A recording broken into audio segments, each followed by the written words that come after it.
Hello guys, hope you're well. Today we're going to do a little bit of different tutorial. I found this guy on Pinterest. His portfolio name is Jackshare, and he's got amazing stuff. These are like icon assets designs, and I really like them. So I want to do this tutorial with you guys because I think well, some of the step is not like exactly explained how to achieve that look. So I think this tutorial will be helpful for you guys if you also confused on those stuff. Okay, let's start this video. I already created, this is my recreation here, and I'm just gonna basically take the shape, the original shape, and put it on top. Okay, let's create a new one. So let's move this down here. So step number one, take some reference. That's awesome. Always take some reference, see how they look, observe the shadow and highlights, and just try to achieve it with you know, simplifying it a little bit. Step number two, use pen to draw vectorial heart. Yeah, that's fine, we did that. And define the light with brush. Yeah, we can do that, sure, let's do that. So what I normally like to do is just literally create a solid color on the top, which is going to be lighter, and then just clip it to my original shape, make it nice and light, and then invert the mask so you don't see it, and then use your pen tool to kind of brush in these highlights here. So I'm just gonna remove opacity to 40%, about that, and start kind of like make it smaller. There we go, and start just kind of bringing these stuff in. You can always go back to your color and just change it. You see, I can just change this easily. I think yeah, that's fine. So this will be the highlight. There we go. And then I also create another one which will be the shadow. Actually, this is not. Yes. Create another solid layer, and then this will be like a darker kind of color. Here we are. Invert the mask, and then just start brushing in areas where you want it to show, kind of like that. That's enough. It's a technique I like to use working on the mask, using the smudge tool, just to kind of like pull and push it around until you achieve some nice looks. So that's what I like to do normally. Okay, that's pretty good, pretty good. Maybe it's a bit too dark. Let's just go tune it back a little bit. Done. All right, it's going to be shadow. All right, next. Okay, next step will be to achieve these glows, and I mean, yeah, the description here says use bevel and emboss. I didn't do that. I don't think it's necessary, but you could try. Yeah, and then brush yellow on new layer. I mean, to brush in this yellow, you'll definitely need a bit of skill to achieve this kind of nice glow effect here, and I'm going to show you how I did it. So just move it down. There we go. Create another solid layer. Sorry if you feel that I rushed through this tutorial. It's not that, it's just I like to keep it under 15 minutes, you know, and I think that's a doable thing to do. Okay, so invert the mask and hide this highlight, and then take your brush again and maybe remove opacity to about, I don't know, 30%, should be fine, and then just nicely start brushing those colors in. There we go. And now this is going to be a tricky part here, and the thing I like to do is just basically just like brush in some original colors like this, and then I use my lasso tool to kind of isolate an area like this, and then go for a, I don't know, like a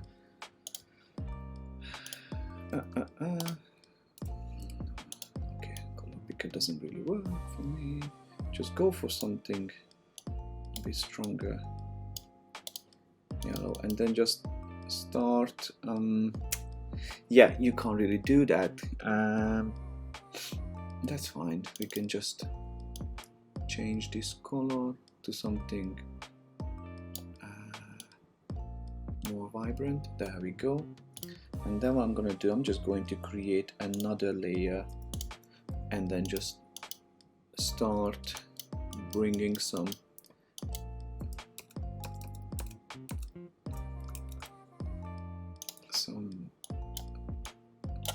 color in. Okay, so now this one is fine. So once that's done, remove the isolation and then just use your smudge tool again to just kind of pull and push things around to achieve that kind of sharp glow there, which is really nice. All right.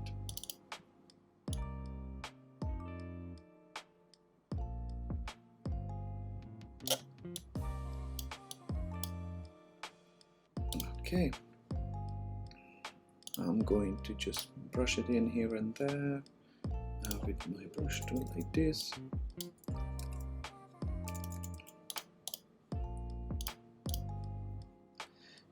Okay, and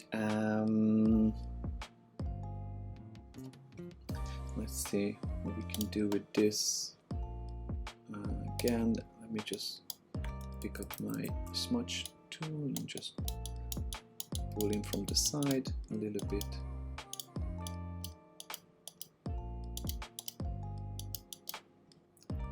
There we go.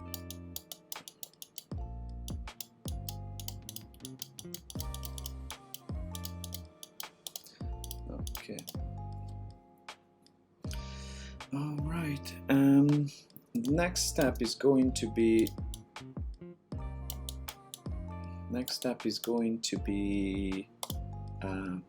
still not happy with this. I'm going to add a bit more color here, I think.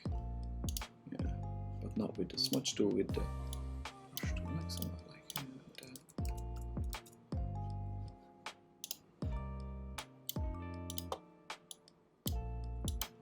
Okay, something like that. Okay, so once that's done, we're going to do these kind of highlights, and the way I did it is basically just using a shape tool, okay, and then just kind of like put it here into the corner and then remove the stroke and then add the fill, but the fill is going to be a gradient, and I like to go back here and open the gradient fill tool and remove this color here and also reduce the opacity.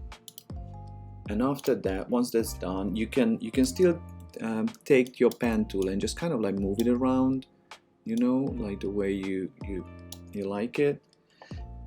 And when you open the gradient fill again, you can just drag this gradient fill into a corner you like, change the angle, and then that's how you can achieve this nice little gradient highlight there.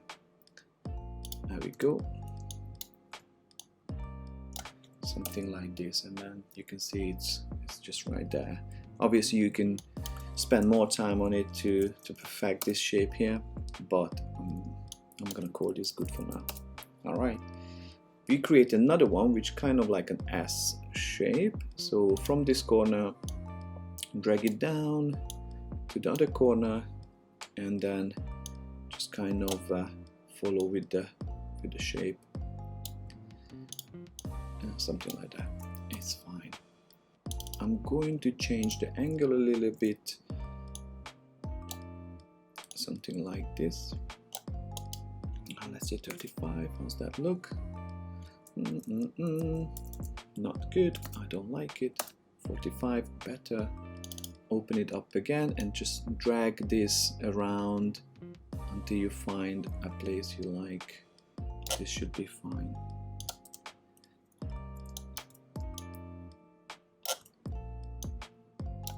There we go. All right.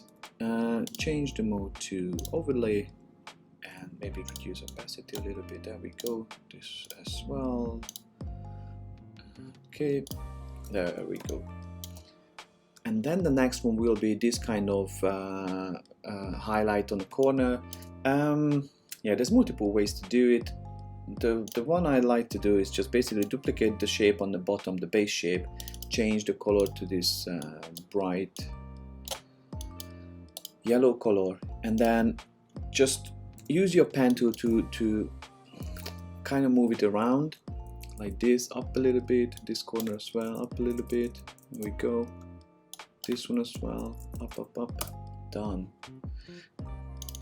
Change maybe, oops, there we go. All right, now I mean it looks like it's a solid shape, but I don't think it's a solid shape. I think it's just kind of like a highlight. So we could move this on the top actually, and then just yep. What shall we do? Oh, let's cut out from this shape the original shape. So select both of them, right click and not that one, sorry, it's not this, subject shapes and overlays. There we go, got it. Also clip it to the layer and then just change it to smart object and blur it. I don't know, let's see, like two should be fine. I'm going to change the size a little bit so it will come in more like that. Yeah, there we go, this is good, I like this. Okay, so once that's done, we can move on to the next phase, and this is again, it's not really explained, like draw a bubble and copy it for pieces on one layer, then change the opacity. Okay, let's just do a bubble and I'll show you how to do it. Just take a normal circular shape and then yeah, I mean I already have the gradient selected, so it kind of applies it right away. But that's not enough for a bubble, we also need an inner glow. So we add an inner glow, which will give this nice 3D effect. And also what I like to do is just add a gradient overlay, which is kind of the same what we had before. It's just a small kind of radial gradient, and then move it to a place you like it.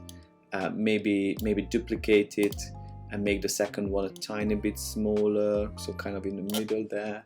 You can add more if you want, but that should be fine, I think. And then what I would do is kind of multiply, copy it, maybe from the other one, remove the highlight and change the size a tiny bit, and also change the opacity so it feels like it's in the background there, it further back.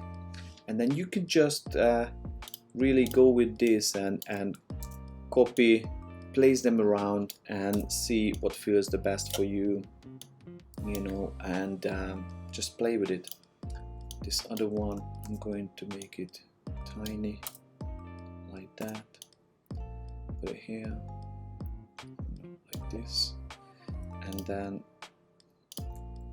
you could just kind of like go around with them, resize them, and then just put them again to another place. There we go. Maybe somewhere here. Do another one. Okay, this is gonna be small. That's a funny shape. Kind of like that. Okay, so once that's done, obviously I did spend more time on this to achieve a better look, but I'm just going to go with this for now. Change the size and then just place it over my design. There we go. And then here we are. Change the opacity to something like that.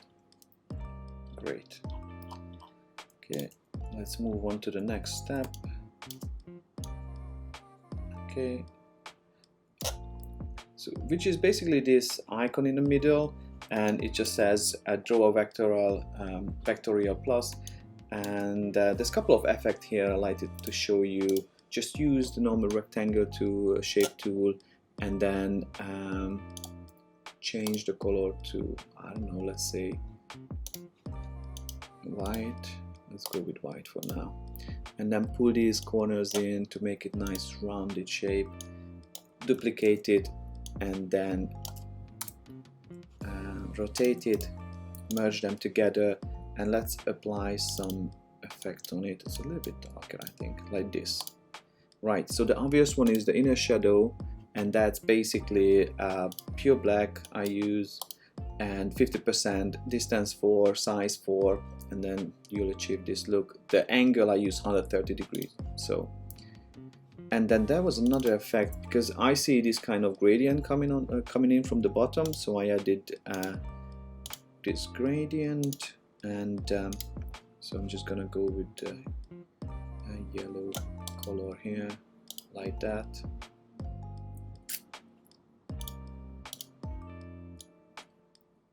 I choose the wrong corner. Well, that happens. Okay, and then just kind of change to linear. There we go. And reset alignment. That's great. I'm gonna go with 100. There we go. And this should be fine. This should be fine. I like it like this. Okay. And then, yeah, one more thing is an outer glow here.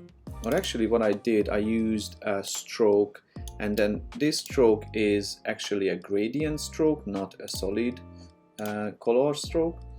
And the opacity is 30%, and size 3, angle of the gradient is 135, and as you can see, one side is pure white and the other one is like white, and then the other side is also white, but the opacity is 0. So that's how you achieve that. There's not much show here, and then some part here. Okay, once that's done, we'll just place it over our design, turn it 45 degrees, change the size like that, place it in the middle. Another thing I was doing is basically just have another layer on the top, and then select something darker yellow, like this kind of color here, almost like mustard kind of stuff. Anyway, once that's done, you can just paint patches over, like here. This can go to 100% now. Here, here, yeah, that's fine. And then change the blend mode to color dodge. And once that's done, you go into your blending options, and then have a look at this. When you turn this checkbox off, the transparency shapes layer, then look at the effect. How cool is that? Like, it just completely transfers the look. So always when you use color dodge mode, have a look how your design looks without this here. Remove a little bit of opacity, like something like 50. Normally I use 40-50, somewhere 40-50%, and that always really nice. You see this glow? Awesome.